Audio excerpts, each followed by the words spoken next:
ఛానలుకి స్వాగతం. ఈరోజు ఈ వీడియోలో మనం 2025వ సంవత్సరం శ్రీ విశ్వవసునామ సంవత్సరంలో వృశ్చిక రాశి వారి యొక్క గోచార ఫలితాలు ఏ విధంగా ఉంటాయి, ఆదాయం, వ్యయం, రాజ్యపూజ్యం, అవమానం ఏ విధంగా ఉంది, ఏలినాటి శని ప్రభావం ఏ విధంగా ఉంది, ఈ పూర్తి వివరాలు అన్నీ కూడా ఈరోజు ఈ వీడియోలో వివరంగా తెలుసుకుందాం. వారి జీవితంలో 100% ఏం జరుగుతుందో వీడియోలో తెలుసుకునే ప్రయత్నం చేద్దాం. వీడియోలోకి వెళ్లే ముందు మా చిన్న రిక్వెస్ట్ ఏంటంటే, ఇదివరకు మా ఛానల్ని మీరు సబ్స్క్రైబ్ చేసుకున్నట్లయితే సబ్స్క్రైబ్ చేసుకోండి.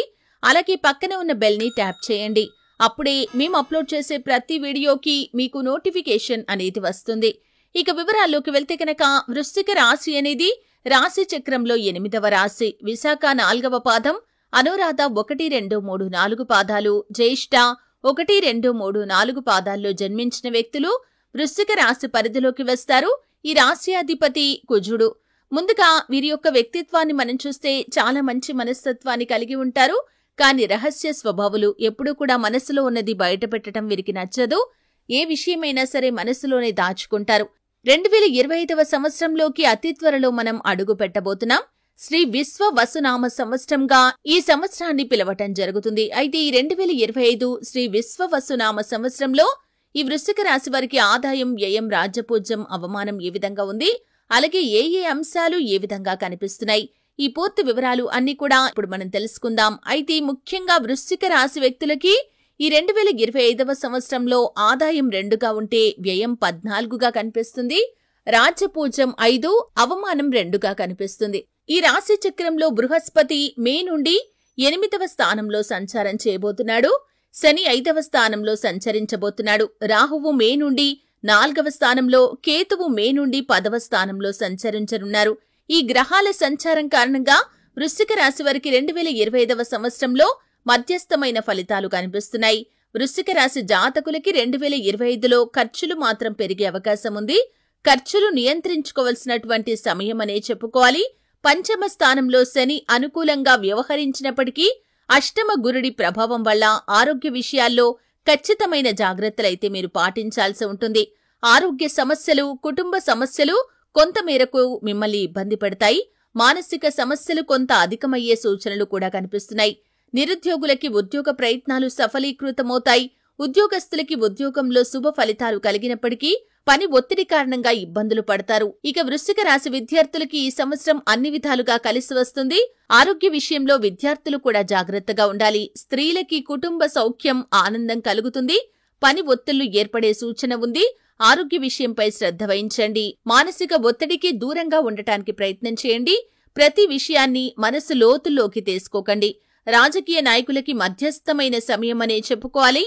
రైతాంగానికి ఈ సంవత్సరం అనుకూలంగా ఉంది. వ్యాపారస్తులకి లాభదాయకంగా కనిపిస్తుంది. వ్యాపార అభివృద్ధి కూడా జరుగుతుంది. సినీ రంగం, మీడియా రంగాల వారికి అనుకూలమైనటువంటి సంవత్సరం. వ్యాపార సంబంధిత నిర్ణయాలు మీకు శుభ ఫలితాలను ఇస్తాయి. ఇక నెలల వారీగా జాతక ఫలితాలు ఈ 2025వ సంవత్సరంలో చూస్తే జనవరి మాసం మధ్యస్థంగా ఉంది. ధనం, ఆదాయం పెరుగుతుంది. రాజకీయ నేపథ్యం ఉన్నవారు శుభకార్యాలకు హాజరవుతారు. ఒక సమాచారం మీకు చాలా ఆనందాన్ని ఇస్తుంది. ప్రయాణాలలో జాగ్రత్త అనేది చాలా అవసరం. స్నేహ బాంధవ్యాలు పెరుగుతాయి. మీ యొక్క జీవిత భాగస్వామి గురించి, సంతానం గురించి ఆలోచిస్తారు. ఇక ఫిబ్రవరి మాసంలో అనుకూలంగా లేదనే చెప్పుకోవాలి. వ్యాపార వ్యవహారాలు కలిసి వస్తాయి. కానీ శుభకార్యాలకు కొన్ని ఆటంకాలు ఏర్పడతాయి. ఉద్యోగంలో అధికారుల నుండి ఒత్తిడి ఎక్కువవుతుంది. మీ యొక్క సంతానం ఉన్నత చదువులపై దృష్టి పెడతారు. రుణాలు తీరుస్తారు. ఆభరణాలు ఈ మాసంలో కొనుగోలు చేస్తారు. ఇక మార్చి మాసం మీకు అనుకూలంగా కనిపిస్తుంది. వృత్తి, ఉద్యోగపరంగా అనుకూలమైన సమయం. స్థిరాస్తి వృద్ధి చేస్తారు. ఆకస్మిక ధనలాభం కనిపిస్తుంది. వాహన, వస్త్ర లాభాలు కూడా మీకు ఉన్నాయి. లావాదేవీలు ఫలిస్తాయి. దూరపు వ్యక్తులతో సంప్రదింపులు జరుపుతారు. కొంత నిరుత్సాహం మిమ్మల్ని ఇబ్బంది పెడుతుంది. ఏప్రిల్ మాసం మీకు అంతగా అనుకూలించటం లేదు. విపరీతమైన ఖర్చులు ఉంటాయి. ఏ కార్యం తలపెట్టినా కానీ ఈ మాసంలో మీకు కలిసి రాదు. శారీరక అలసట, అపజయాలు, వృధాశ్రమ, అనుకోని కష్టాలు, అవమానాలు ఎక్కువవుతాయి. పుత్రుల కోసం ఆలోచన చేస్తారు. శుభవర్తమానం మీకు అందుతుంది. ఇక మే మాసం మీకు అనుకూలంగా ఉంది. స్థిరాస్తులు కలిసి వస్తాయి. కార్యలాభం కలుగుతుంది. ప్రయాణాల్లో సౌఖ్యం లభిస్తుంది. కొత్త వ్యవసాయం ప్రారంభిస్తారు. వ్యవహారాలలో విజయం సాధిస్తారు. కోర్టు పనులు అనుకూలిస్తాయి. సంఘంలో మంచి గౌరవాన్ని సంపాదించుకుంటారు. మానసిక ఆందోళన, భయం మీకు చోటు చేసుకుంటాయి. ఇక జూన్ మాసం చూస్తే కనుక అంత అనుకూలంగా అనిపించటం లేదు. బంధుమిత్రులతో విరోధాలు కనిపిస్తున్నాయి. ఈ మాసంలో తీర్థయాత్రలు చేస్తారు. స్నేహితుల యొక్క సహాయ సహకారాలు మీకు లభిస్తాయి. శత్రువులు ఈ మాసంలో మీకు అధికమవుతారు. కొన్ని కార్యాల్లో ఆటంకాలు ఎదురవుతాయి. పట్టుదల కూడా పెరుగుతుంది. స్థిరచరాస్తుల విక్రయం చేస్తారు. కాళ్లకు గాయాలయ్యే పరిస్థితులు కనిపిస్తున్నాయి. ఇక జూలై మాసం మీకు అనుకూలంగా ఉంది. వస్త్ర ప్రాప్తి కనిపిస్తుంది. స్నేహంలో కలహాలు ఉంటాయి. దేవాలయ దర్శనాలు చేస్తారు. కుటుంబంలో సౌఖ్యం ఏర్పడుతుంది. పెద్దవారితో సంప్రదింపులు చేస్తారు. మీరు చేసే పనికి ఆటంకాలు మాత్రం కనిపిస్తున్నాయి. ధనలాభం ఉంటుంది. కార్యజయములు కూడా ఉంటాయి. ఇక ఆగస్టు మాసం చూస్తే అంతా అనుకూలించడం లేదు.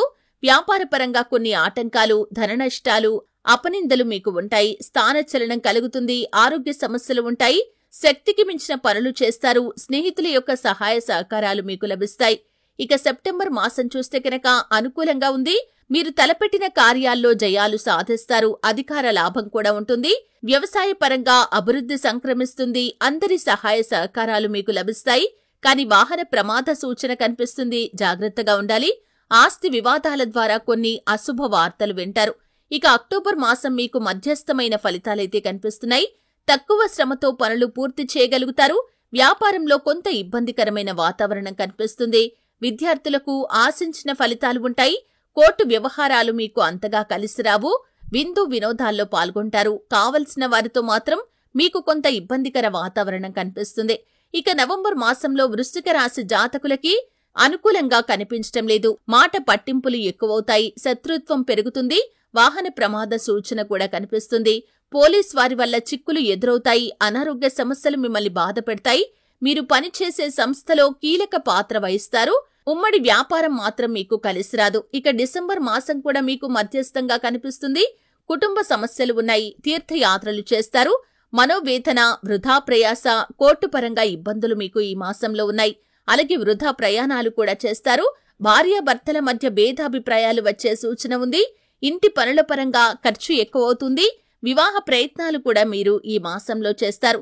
ఈ విధంగా కొన్ని మాసాలు అనుకూలంగా, కొన్ని మాసాలు మధ్యస్థంగా, మరికొన్ని మాసాలు ప్రతికూలంగా ఈ వృశ్చిక రాశి వారికి 2025వ సంవత్సరం అనేది గడిచిపోతుంది. అయితే ఈ సంవత్సరంలో మరింత శుభ ఫలితాలు పొందుకోవటం కోసం గురు దక్షిణామూర్తి స్తోత్రాన్ని మీరు పఠించాలి. ఆరోగ్య సమస్యలు తొలగటానికి దక్షిణామూర్తిని పూజించండి. తాంబూలం, శనగలను ముత్తైదువులకు సమర్పించండి. శనగల ప్రసాదాన్ని ఆలయాల్లో పంచిపెట్టండి. అలాగే సుబ్రహ్మణ్యేశ్వర స్వామి ఆరాధన చేయండి. అలాగే మీ శక్తి మేరకు ఇతరులకు సహాయం చేయండి. దాన ధర్మాలు చేయండి. ఖచ్చితంగా మీకు శుభ ఫలితాలు కలుగుతాయి. చూశారు కదండి, శ్రీ విశ్వవసునామ సంవత్సరం 2025లో వృశ్చిక రాశి వారి యొక్క గోచార ఫలితాలు ఏ విధంగా ఉంటాయి, మాసాల వారీగా ఎటువంటి అనుకూల, ఎటువంటి ప్రతికూల ఫలితాలు వీరు పొందుకుంటారు, ఈ పూర్తి అంశాలు అన్ని కూడా తెలుసుకున్నారు. వీడియో నచ్చితే ఖచ్చితంగా లైక్ చేయండి. మరిన్ని మంచి మంచి వీడియోల కోసం ఇప్పుడే మా ఛానల్ని సబ్స్క్రైబ్ చేసుకోండి.